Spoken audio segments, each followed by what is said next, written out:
എൻ്റെ കർത്താവേ, നിൻ്റെ വിശുദ്ധ പൗരോഹിത്യത്തെ മഹത്വപ്പെടുത്തണമേ.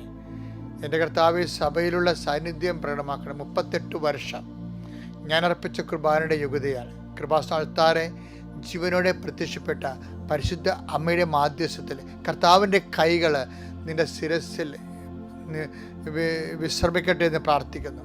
കർത്താവിൻ്റെ കൈകൾ നിൻ്റെ സന്ധിബന്ധങ്ങളെ സ്പർശിക്കട്ടെ. കർത്താവിൻ്റെ കൈകൾ നിൻ്റെ മാംസപേശികളെ സ്പർശിക്കട്ടെ. കർത്താവിനെ ആണിപ്രതാർന്ന അത്ഭുത കൈകൾ സന്ധിബന്ധങ്ങളിലും മാംസപേശികളിലും രക്തഞരമ്പുകളിലും ശരീരകോശങ്ങളിലും സ്പർശിക്കട്ടെ. എൻ്റെ കർത്താവിന് ഉന്നതമായ നാമത്തെ സഭയുടെ അധികാരത്തിൽ കുരിശിൻ്റെ അടയാളത്തിൽ വിവിധമായ രോഗങ്ങൾ, പീഡകൾ, ഭാരങ്ങൾ, തളർച്ചകൾ, തകർച്ചകളൊക്കെ വന്നിട്ടുള്ള എല്ലാ മക്കളും ഈ പ്രഭാതത്തിൽ ഈ കുരിശിൻ്റെ അടയാളത്തിൽ യേശുവിൻ്റെ നാമത്തിൽ ആവേശം പ്രാപിക്കട്ടെ, ഉജ്ജ്വലമായി ഉയർത്തി നിൽക്കട്ടെ.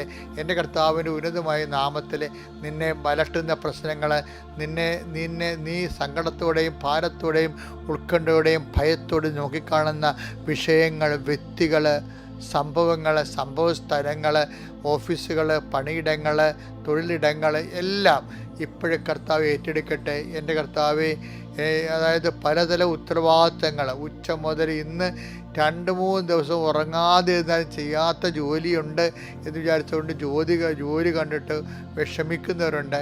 അത് ചെയ്യേണ്ട സമയത്ത് ചെയ്തില്ലെങ്കിൽ ആദ്യം കൊണ്ട് പ്രഷർ കയറുന്നവരുണ്ട്. കർത്താവെ, ആരും സഹായിക്കാനില്ല, സഹായിക്കാനുള്ളവരൊക്കെ മുട്ടായിത്ത് പറഞ്ഞ് ഓരോരോ കാലുവാരി പോയവരുണ്ട്, അതിനുള്ള ഒറ്റക്കായി പോയവരുണ്ട്. കർത്താവെ, ഇവർക്ക് ശക്തി കൊടുക്കണം, ഇവർക്ക് ആത്മധൈര്യം കൊടുക്കണം. അവർക്ക് അവരുടെ ഉത്തരവാദിത്വം നിർവഹിക്കാൻ ആവശ്യമായ, പിന്നെ അനാവശ്യമായിട്ടും ആധാർമികമായിട്ടും അനീതിപരമായിട്ടും അവരെ അലട്ടുന്ന മറ്റ് വ്യക്തികളുടെ ഉണ്ടാകുന്ന പാരവെപ്പുകൾ, അതുപോലെ തന്നെ അലട്ടലുകൾ, അതുപോലെ തന്നെ ചതിപ്രയോഗങ്ങൾ, അതുപോലെ തന്നെ പലതരത്തിലുള്ള ഒറ്റപ്പെടുത്തലുകൾ, അവഗണിക്കപ്പെടുന്ന അവസ്ഥകളിൽ നിന്ന് യേശു ക്രിസ്തുവിൻ്റെ ഉന്നതമായ നാമത്തിൽ നീ കർത്താവിൻ്റെ വിശുദ്ധമായ രക്തത്തെ സംരക്ഷിക്കപ്പെടട്ടെ.